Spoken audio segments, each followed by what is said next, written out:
to me, it has rather energized me and made me more focused Mm. on retaining my seat. Was it a life-threatening It situation? was. It was because some of these guys who came around were carrying guns and others had knives. But I thank God that none of those weapons were used on me, and it was rather their fists. So I don't know, but I give praise to God because I don't know what would have happened. It was also good that that particular day, as normal with me, I was alone with my driver. If I had had one or two boys with me that day, maybe they would have put in some resistance. It could have led to something else. So it's good. It was also good because people think that you must always protect yourself and all this, but I'm one person who has always believed that my most important protection comes from the Almighty God. And I said I'm very free. I don't like people. I don't like creating barriers around me where people have difficulty approaching me. And I said I don't like walking around with boys and all those things so that it becomes almost like a hindrance to the people. I'm a man of the people, and I always want to be close to them. So that day was just a day I decided that look, I want to be Nii Lante because what happened was just uncalled for. I just sent a cameraman to go around and take pictures of projects that I've embarked upon as an MP in order to put it together to tell the people my story. And then the person was arrested. A journalist was arrested just for taking pictures. And for 4 hours communicating with the police to see at least some reasoning in allowing the gentleman to go. What even made me feel bad and decided to go to the police station was the fact that the guy was being treated like a common criminal. He got to the police station. He was ripped off his clothes and put into the cell. And I felt bad For taking pictures yes. of what? and What was he photographing? He was going to take a project. I'm building a new slaughterhouse for the butchers in my constituency. That was what he was going to take. And you see, the funny thing that I said, even when people are caught taking pictures at restricted areas like security zones, all that they do is get you to delete the pictures we've taken, and you are not arrested. Nothing is done to you. So for the guy to be arrested and put in cells was bad. And so, around 10 o'clock, I couldn't stand the pressure from the parents. Honorable, you send our child to go and take pictures for you to be arrested, and you are at home sleeping with your wife and children. And I was talking to this boy, said, order from above, order from above. So I decided that, look, possibly my research assistant who was there is not credible enough or is not somebody who influenced enough to be able to get the police. So let me go there myself and talk to the police to understand to give him a bail. That's all. So this happened, what, before you went in or No, after? I got to the police station. I went to the counter. There was these two counter orderlies, a young lady, a corporal, and then a constable, a young guy. So when I got there, they said they had just taken over, and so I should try and get in touch with the station officer. Two things: either I walk to the station officer's bungalow or I call him. So I decided that at that time it's better I called him. So I was standing right in front of the charge office, calling. All of a sudden I saw these boys who walked in, and as soon as they got there, they said in Ghana, Translation? who is that strong man here who says the guy should be released? Then all of a sudden my chest, plum. Second time, bam. Then this guy came from behind, punch, bam. The bam. Then the slaps followed. Then the police lady rushed in. And that was my surprise. It's rather the lady who rushed in instead of a guy. She rushed into the fray. Yes, into the fray. Yeah. And put herself between me and the assailants. So she pushed me into the charge office itself and locked me up in the CID room. And then started making a call for reinforcement. Before another policeman rushed in, he also saw the melee. So he rushed in from, he was in his car preparing for the, the patrol to come and pick him up for an operation. So he also rushed in and came and secured the frontage of them because they wanted to enter the charge office. As for my research assistant, he also got so many slaps. Then one other guy who was with me, he was the cameraman, and he also got some beatings. And then, so we're there. And then the police reinforcement came, and when they came, they said, so when they left me, they went and vandalized my vehicle. They demobilized the vehicle. They used the knife to pierce the tires, so the tires were flattened. Right. So they knew your vehicle. They knew the vehicle. I've been using this vehicle for some time. So when the police reinforcement came, they decided that, look, they want to drive me home. I said, I'm not leaving this police station until the guy has been secured. A bail has been secured for the guy. Because I came here purposely because of this. And I've been assaulted because of him. So I'm not going to leave here. So calls here and there. And I don't want to mention the names of people who were called and who gave their permission before the bail was granted. It's funny that politicians are the ones who could dictate to the police whether it was right to grant bail or not. Politicians. So the bail was granted, and then we left the police station. So the police escorted me, and at that time, now everybody has come out. People heard it, and the whole place was, thousands of people had poured onto the street at that time. So even when the police wanted to put me in their car to the hospital, the people said no, they won't. They want to go with me. So they walked with me to the hospital with the police following. And then we got to the hospital. I was taken care of. The others were also taken care of. I was examined. And I want to thank the hospital staff at Osha Polyclinic for a wonderful job done. And I also want to thank the police divisional officer who was sent, Florence. I think I've forgotten the other name, Florence something. I think she's the chief superintendent at the ministry's police. You know, we are under the ministry's division. Yeah. She came with a vehicle, and then the patrol team also came. So they talked to me, and so immediately we finished everything at the hospital around 1:45. So then they drove behind us. So my people refused to let me sit in the police car. Somebody's car was brought. I sat in the person's car, and the police drove behind us straight to my house. And the people followed to the house. They said they won't allow me to go to the house alone. So they followed to the house until I got into the house. My security had opened and entered the house, and then the police and the people all left. So the next morning I consulted with my leadership of parliament, and they asked me to write a petition straight to the speaker and report the issue to the speaker. And so I consulted with my lawyers too, and my lawyer said yes, it's a good idea, but he will want us to do the first thing first. Put out a formal report to the police, write our statement, and then from there, based upon the action of the police, then we can get to the speaker. So we've done that, and we've given the names of the guys who assaulted me. So you knew them? I know them. The boys who came there were about 12, but 2 people were the people who assaulted me, and then one other guy assaulted my research assistant, and then one other guy also assaulted the cousin of the guy who was arrested. What happened to him, by the way? Did he get released that night? Yeah, he was released. After that phone call? Yes. Right. He was released. Was he charged with anything? Nothing. His camera was given to him. As at today... Any pictures deleted? There was nothing. He had not even taken the pictures. Right. So when they got to the site, there is another project that has been done by the former assembly member, a public toilet, which actually I initiated for him when I was deputy minister for local government. So the guy didn't know the 2 projects, so he was virtually asking the people around which one is the MP's abattoir project. And so when they heard it, this is when the people who sent you here and all those things, and then they arrested the guy and took him to the police station. Interesting. So I would say that it's unfortunate it happened, but this is the second time a sitting MP, not the second, I would say according to reports, this will be the 4th time, but 3 NDC MPs and 1 MPP MP have been assaulted openly. But what makes let's name them just so we know who you're Sam George thinking was of. definitely assaulted at Ayaso West Wagon, and we all saw what happened in this country.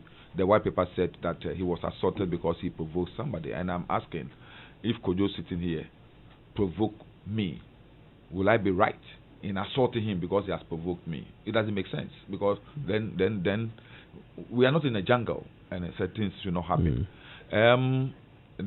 Recently, the Honourable Member of Parliament for Ijura, Dumase, Honourable Bawa, was also seriously assaulted during the registration exercise. Recently, during the MPP primaries, the Honourable Member of Parliament for Formina was also assaulted.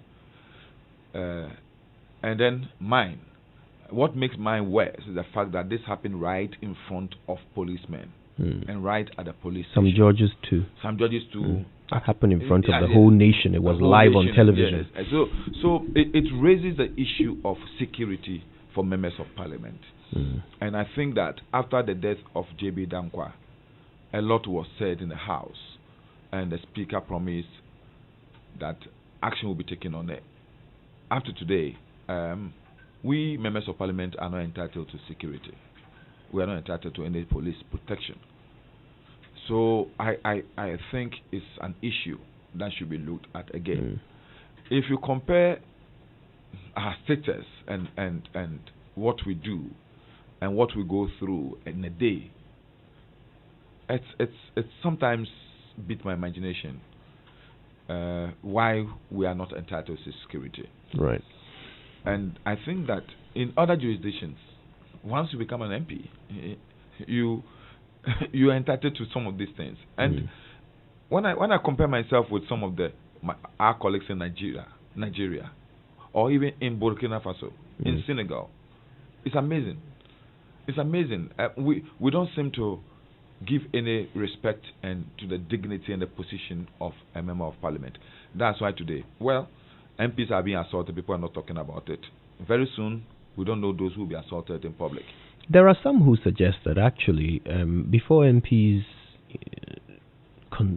even start the conversation about having protection for themselves, they ought to first talk about having protection for their constituents. Crime is still still rife in several parts of the country. People don't feel safe. Why are MPs not talking about passing laws to make people safe before they talk about making themselves safe? That's the criticism that sometimes is leveled against. Makudu, you and I will agree that there are so many laws in this country which are supposed to secure our security and make people safe. It's just the enforcement of the laws and the institutions mandated to enforce these laws and to secure Ghanaians. So if the police, for example, as we're talking about, if the police will assault somebody like Sam George, if the police will look on for him to be assaulted, if the police will look on for me to be assaulted, if I had been assaulted and almost over a week now, nothing has been done, the guys are still walking around free. You understand? It is no more the failure of members of parliament to advocate or to pass laws that will secure Ghanaians. I believe that Obama told us to build strong institutions, and I believe that if we really will build the police service to make it the institution it's supposed to be, and then the people within the service will also try as much as possible to be professional and be diligent about what they are supposed to do, every Ghanaian will walk around and feel secured. Right. You don't need. Sometimes I always say that you don't even need guns and trenches and things to make sure that people are secured. When the institution, when the professionalism, the way you do your things is enough to sometimes spark off that sense of fear in people. Recently, you know that according to the police service themselves, traffic offenses reduced because of the introduction of the police visibility. You understand? The propensity for the Ghanaian to want to go around the law, the regulation, is high. Yeah. So really, Ghanaians need protection from Ghanaians, the same way that MPs need protection from MPs. Yes. You know that. So there are 30,000 police officers in Ghana, and about 30 million Ghanaians. So really, it's a sort of 1 to 1,000 ratio. Now, there are how many MPs? 270. We are 75. 275. Yeah. So if 275 police officers are assigned to MPs, that's 275,000 Ghanaians who are losing a police officer. Yeah, you see, but what we also should understand that the one MP represents a whole population. I'm representing people of almost about 106,000. So my security and my protection is the security and protection of the 106,000. Because they have their aspirations and their hopes in me. They see me as their leader. And so anything that affects me affects those people. So you cannot just and then that's why I'm happy that recently when we're embarking on these path to build the People's Manifesto, we did what we call the human resource appraiser in Ghana to be able to know how many jobs we want to create in the next Mama government. And like you said with the police service, we need to up maybe triple the number when we're in power in order to make it. But it's all boils down to the fact that then it's also going to balloon government expenditure. So how are we able? In fact, in the NDC manifesto, we've even shown you the manner we can open up those opportunities for Ghanaians to get jobs and be prosperous, and also be able to get money to take care of it without necessarily endangering or disadvantaging other sectors of the economy. That's an interesting conversation I want us to have at a point. But let's deal with the electoral violence. That's really the reason why we were very excited that you were joining us today. Now, we want to spend a bit of time talking about Ododo Diodio. You can give us the history. But before we get to that, I noticed the reaction, of the public to what happened to you. Some people were very sympathetic, felt very bad, But there were some members of the public, especially on social media, who said you deserve it. Yeah. They said that you have actually been the cause of violence against other politicians in the past. They mentioned what happened to Samuel Abu Jinapo and Eslo Wusu and others. Okay, you talked yourself earlier. You mentioned the fact that you have boys, but they were not with you that night. Thank goodness, from your perspective. Yeah. You are seen as part of the problem. Because this is the funny thing. I have suffered a lot of malicious and wicked propaganda. People don't know me very well. If you know me very well, you know who I am. Yes, sometimes when I know I am right, I will be very firm, and no matter what you do, I will stand on my point. And I speak the truth as much as I can, and nothing changes that. I don't easily get off what I think is right, and I'm somebody who also will not want to sit down and look at you do the wrong thing, and that is what I do. And I have come to realize that in this country, when you are somebody who speak the truth, somebody who stand for the truth, somebody who stand for the marginalized and the poor, somebody who want to do things right, and you are defending yourself, even when something belongs to you and somebody is taken and you are defending it, they rather see you as the bad person. They see you as violent and all that. I'm not violent. But you've had to defend people in the past? I'm also one person. Let me also say this, and I will say it truthfully. I'm not one person who will just fold his arms behind him and let you slap me and go away with it. I wouldn't do that. I wouldn't allow you to slap me in the first place. So this is what has happened, and people think that I've heard so many things, and the sort of horrible pictures people have painted about me. Sometimes people see me, people interact with me, people come close and say, "Really? Are you the one?" These are all things they've said about you. Sometimes some of my friends, they see those things on social media, then they screenshot them and then send it to me. I say, Nii, what is happening? People don't know you. Truthfully, you see, there's this issue of Eslawusu and Abu Jinapo. I sometimes restrain myself talking about it. Because when that incident happened, I wasn't even in Accra. That's what hurts me. I was in Adam preparing for my mother's burial and funeral. And I don't know what happened. Esla, we were in school together.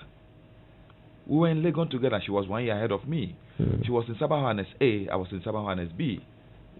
So why would I do that? Why would I do that? What happened when later on I called and found out? I personally called her and said, "My sister, I'm sorry for what has happened to you in my constituency. I'm not aware of that. If I'd been around, there's no way that thing would have happened." So you have influence over the people who commit these acts of violence. Why don't I have influence? I have influence over almost everybody. So why do these things happen in spite of your influence?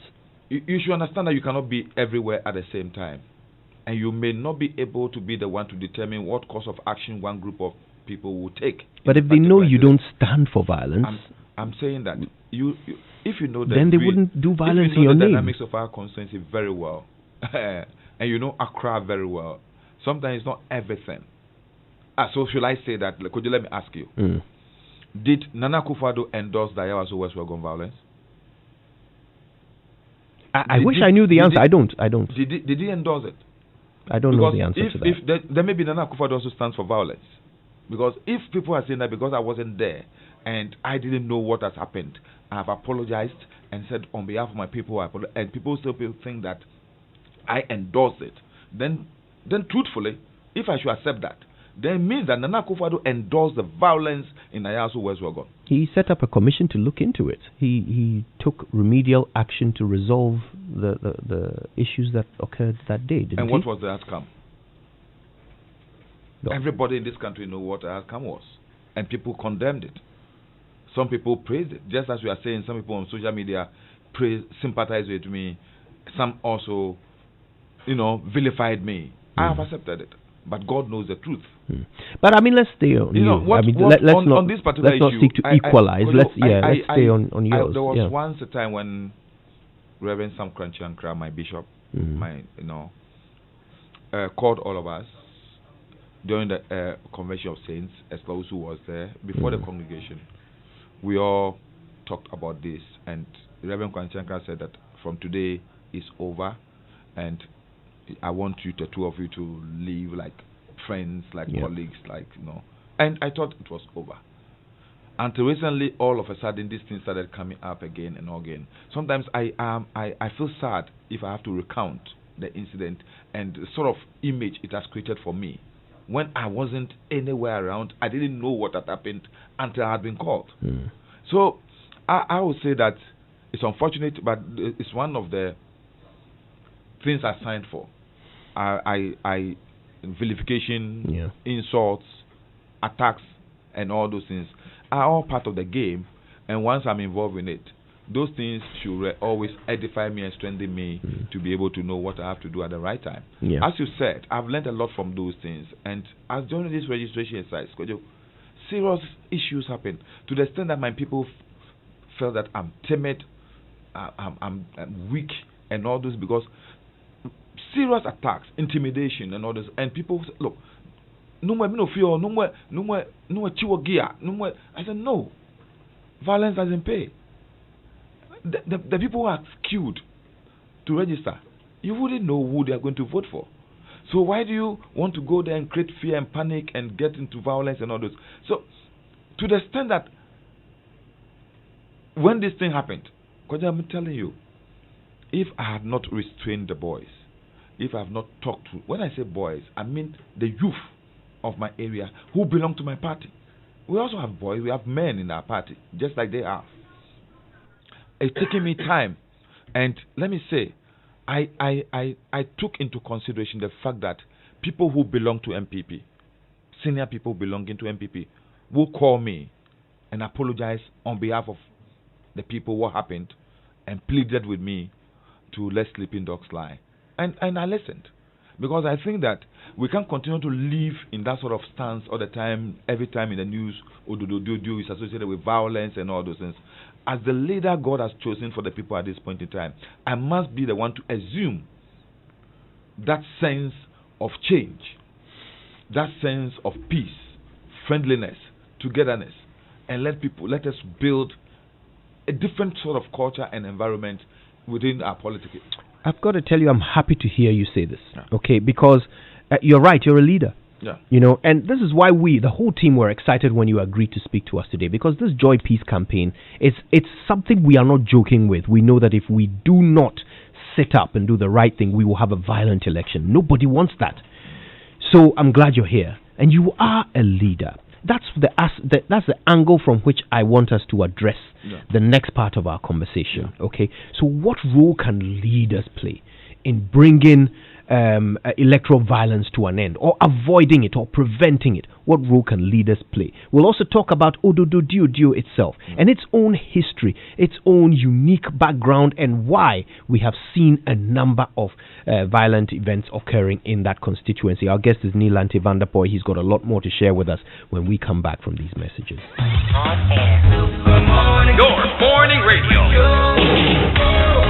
Foreman, how can say the screening be smooth, perfect, where it drive fast like that? Contractor, I always tell you, say, interface self-leveling screen be the best solution. It drive fast. where they make the job net.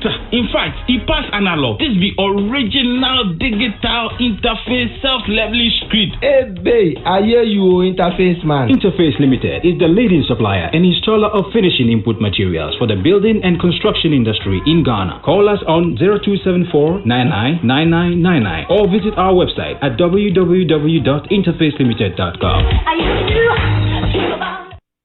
DSTV no dey disappoint. We get more than 20 live matches every week from the best leagues in the world like the Premier League, La Liga, Serie A, plus the Champions League. Upgrade to Compact Plus now or buy a DSTV Safa decoder for 229 Ghana cedis with 1 month access. They make you stay connected or reconnected to us from only 45 Ghana cedis per month. Make you download then stream live your favorite games anywhere, anytime with the DSTV Now app. DSTV. Feel every moment.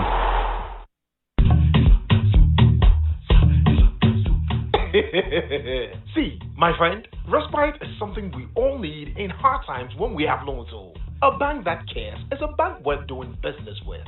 Just imagine you having an obligation and you cannot take care of it in this COVID era, or not being able to continue that project you started. You can take that pressure off simply by choosing GCB's Special Personal Loan Package for salaried workers, which also offers a 2-month repayment moratorium and a reduced interest rate of 24% for all salaried customers who apply for the loans between now and December. And for government workers, an increased loan tenor of up to 48 months awaits you.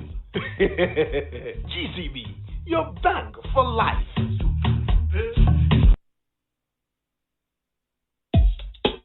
What would you do if you have the choice to do anything in life?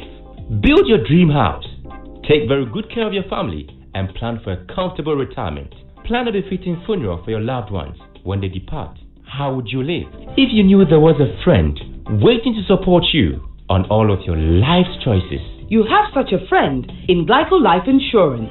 Glyco Life has all the plans to meet your life's needs. Your child's education, your life savings, your mortgage, funerals, redundancy, and your retirement, and takes the burden off your shoulders. So go ahead and live life to the fullest today with Glyco Life Insurance plans. And remember that all our policies are hedged against inflation. Talk to Glyco Life on 0302 218 500 or 246 142. Also visit our website at www.glycolife.com or any of our branches nationwide for more information. Glyco Life, we cushion you for life. Glyco, we cushion you for life.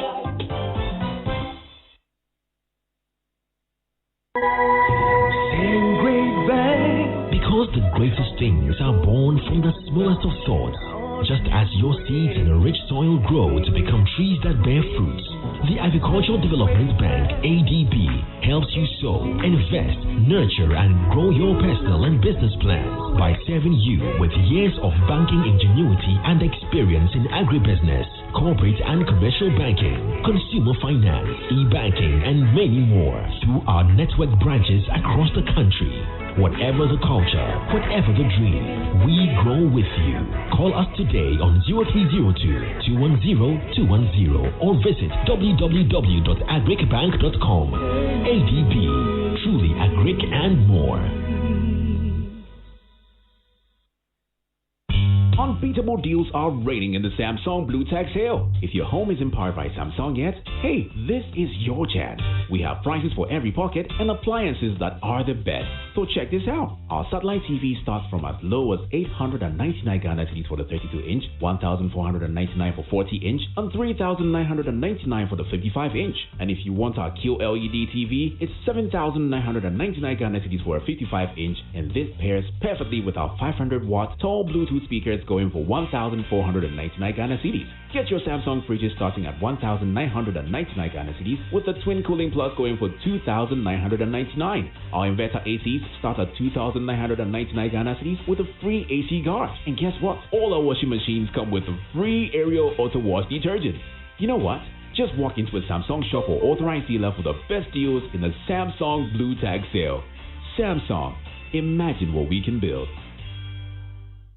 Hey, Ama, Missy Ne, boy be a Missiano. Real deal, package and casa.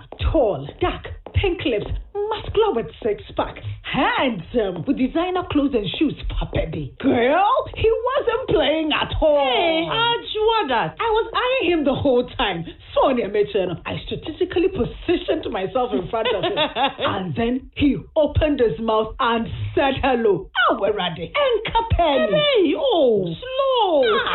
Don't let it happen to you. Use the new Blue Close-Up Cool Breeze toothpaste. It comes with a new minty flavor for long-lasting fresh breath.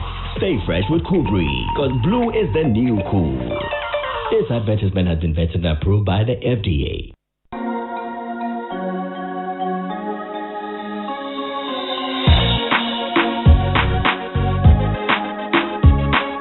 Coffee in your cup.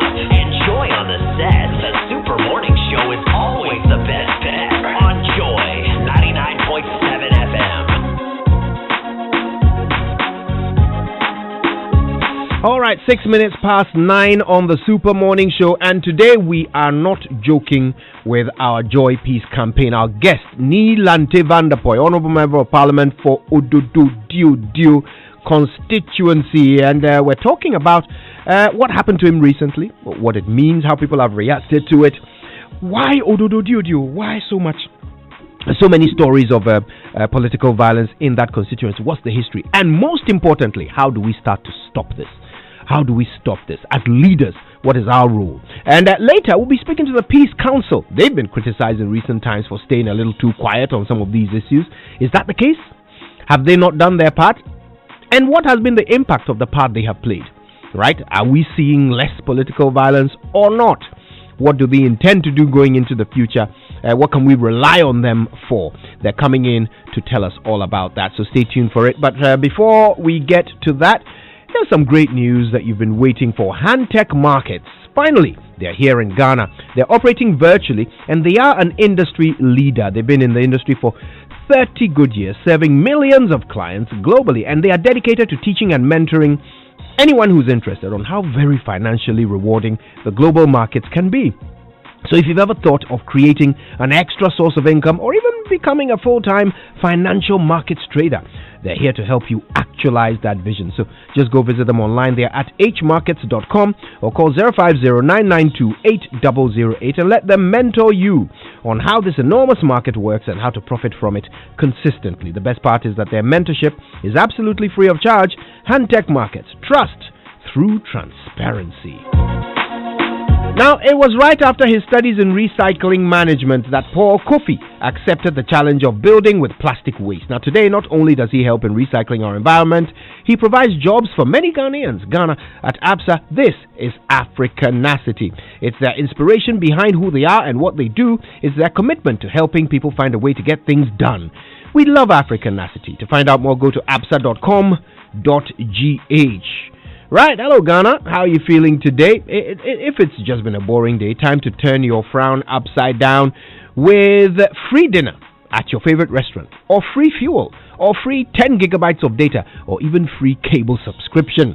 I mean, anything you can do with free 50 Ghana cedis is what I'm talking about.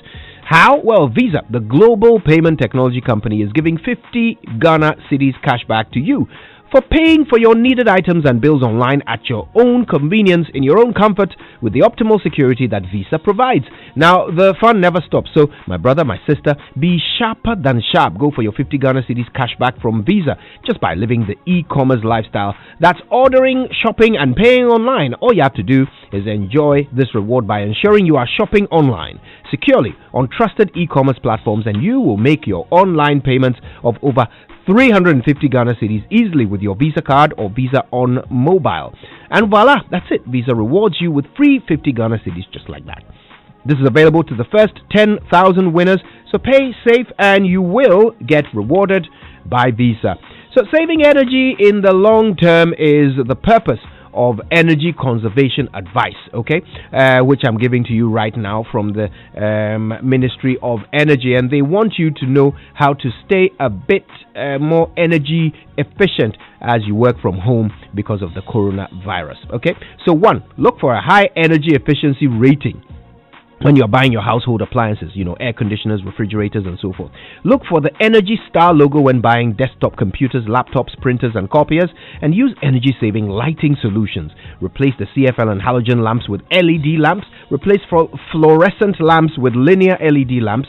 Select lamps with appropriate brightness for the respective purpose. The energy conservation advice was brought to you by the Ministry of Energy, Electricity Company of Ghana, Energy Foundation, Energy Commission, and AGI Energy Service Center, with the support of German Development Cooperation.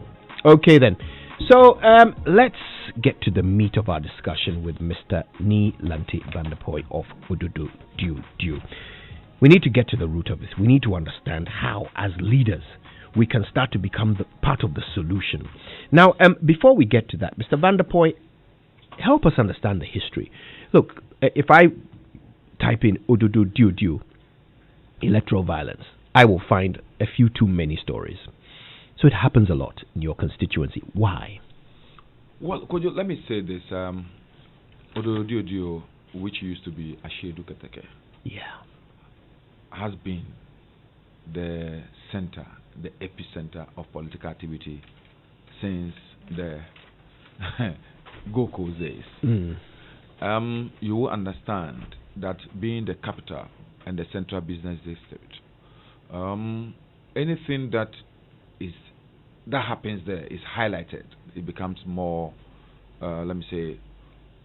more intrusive into other areas than other places. But I believe that some other places may have experienced a lot of more violence as far as elections are concerned than Ododo. But because we are always the center of Ghana, things are sometimes also exaggerated by others.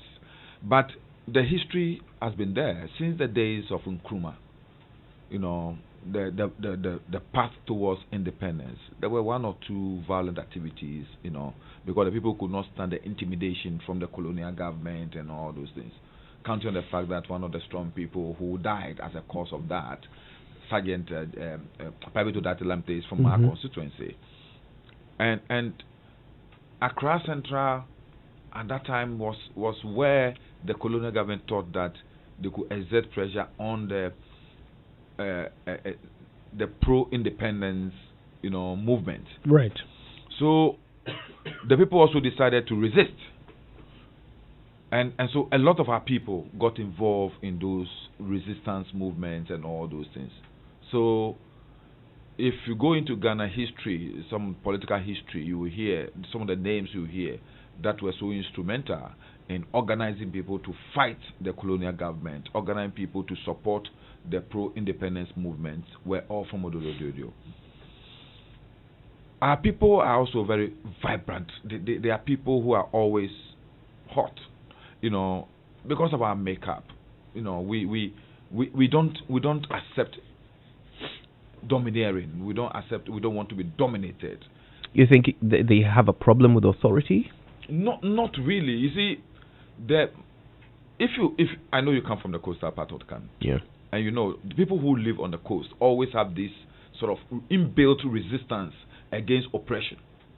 And they always want to have their freedom to do things the way they like. And so, be it Keta, be it Jalukope, be it Adan, be it Tema, be it Nimwa, Teshin, La, Usu, Ododo, Choko, up to the western region.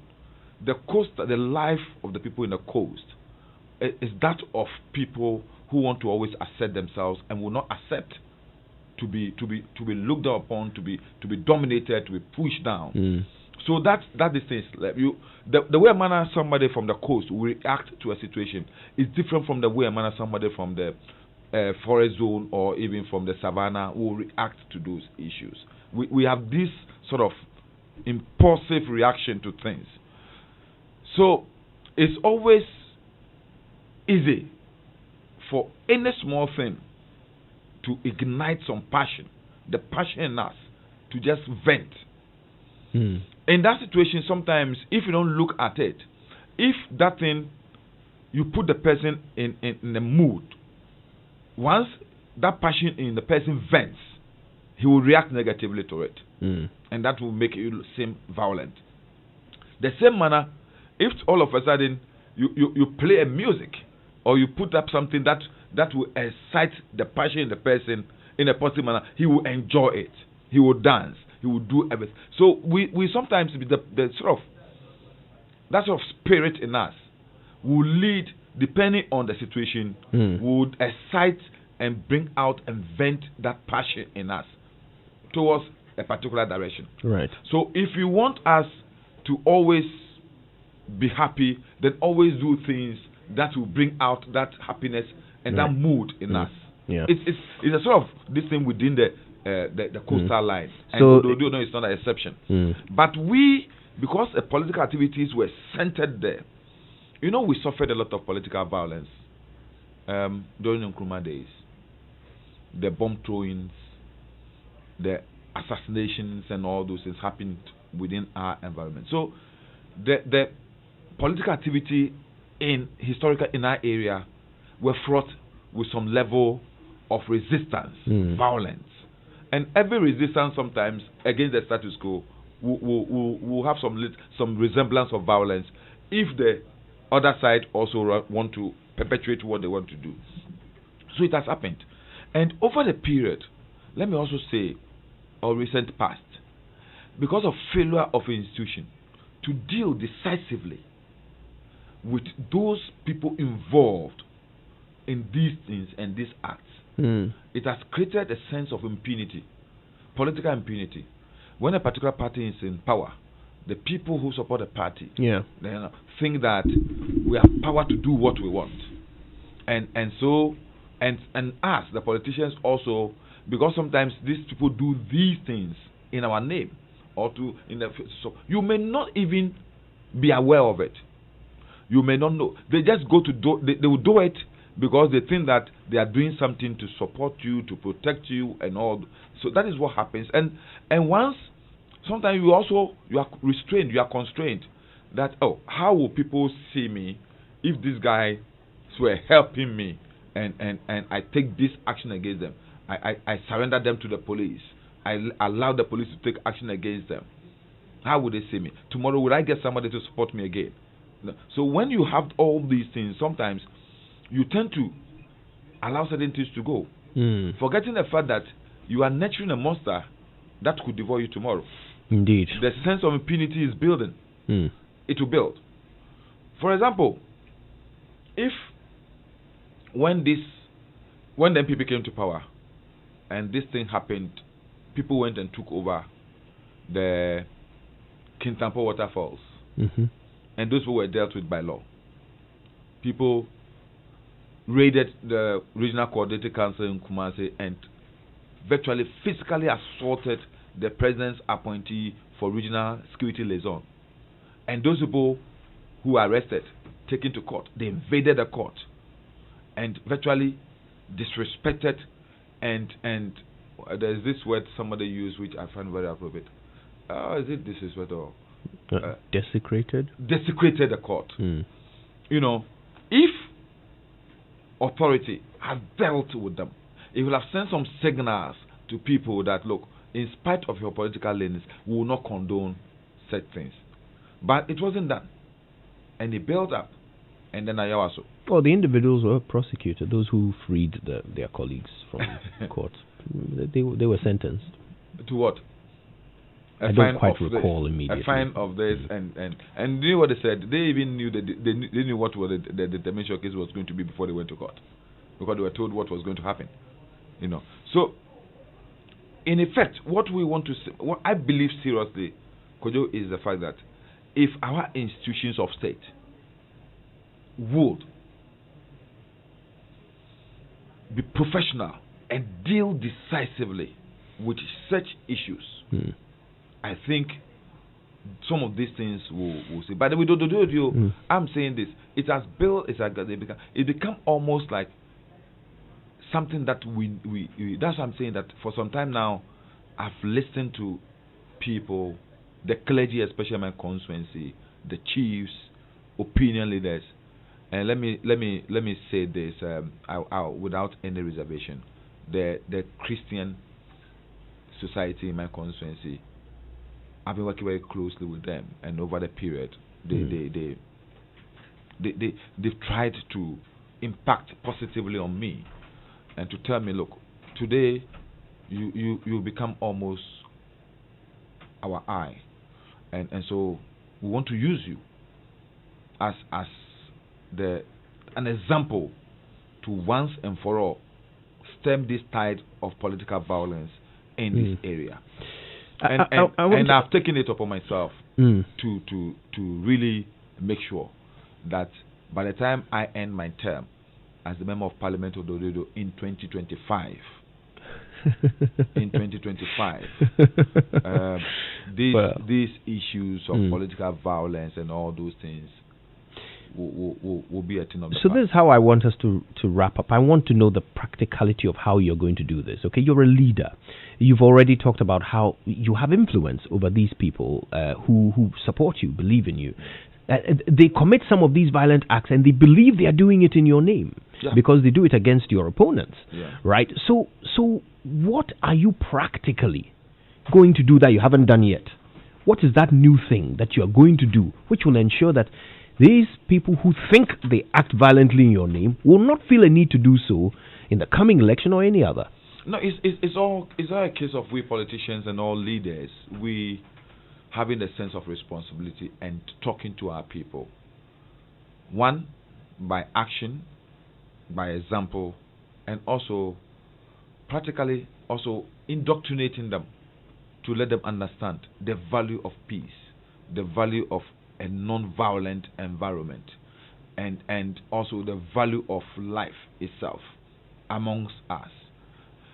And it's also to the sense that when we leaders and politicians let people understand that elections is not all about life and death, you know, it's in a way it should be a continuous process of indoctrination, of education, of advocacy, and also by living by examples of that.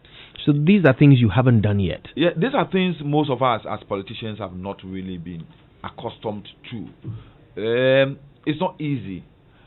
We live in a culture, in a society where people think that sometimes the only way you can get something is to be violent.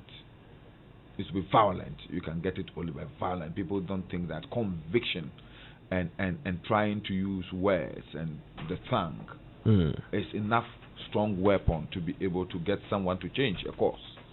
But you know, and so that philosophy, that thinking that the Ghanaian, you need to exert that sort of force, that sort of pressure on the Ghanaian to be able to change a particular course and path, sometimes overweigh what I believe is rather the most potent weapon: language, gesture, behavior, relationship.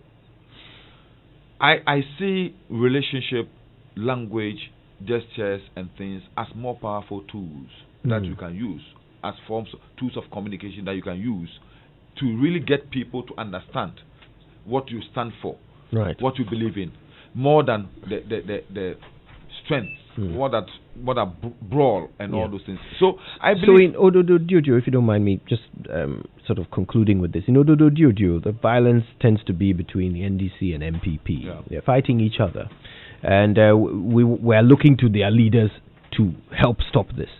So what are you and your NPP opponent or opposite in your constituency, what are you doing together to ensure that your people will come together? Let me say this. Over the period for the past few years, there have been several attempts to try a sort of rapprochement, to try and see how, because I don't hate him.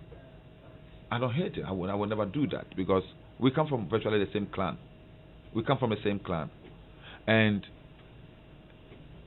the Bannermans and the Vanderpuyes are cousins in a way. So we share a lot in common. I have nothing against him.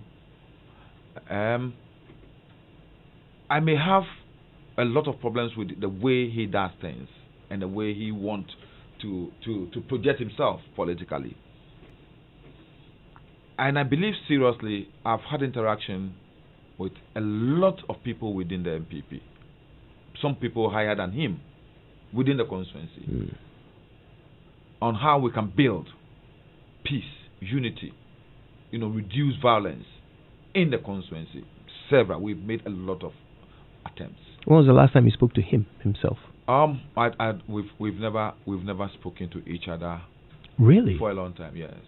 And do you think I've that made could a be the lot of first attempts. step? In fact, after elections in 2016, I made 2-3 attempts, shaking hands with him and he refused.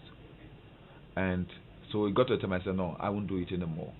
Can you make us a promise as part of our Joy Peace campaign that as a first step, you will first of all renew your efforts to connect with him and speak with him man to man to see about sending a positive message of unity to your people, and that you keep us updated on your efforts and just never stop trying no matter what, because you can take responsibility for your actions, not his.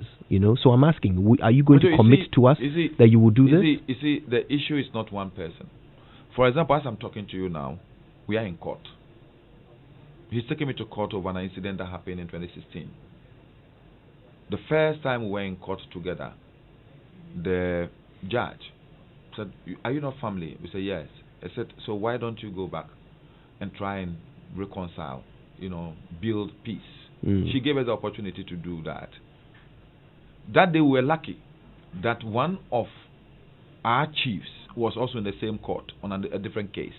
And that is the chief of his area. So he was surprised to have seen us in the court. So he took it upon himself to mediate and try and see how we can build. So he came to me with few others. We talk. And I said, look, even though in our culture, the elders don't say sorry to the younger ones, since he is saying you are the one who has assaulted him, will you be so ready to say you are sorry? And I said, I don't have any problem. If that is what will bring peace, I don't have any problem.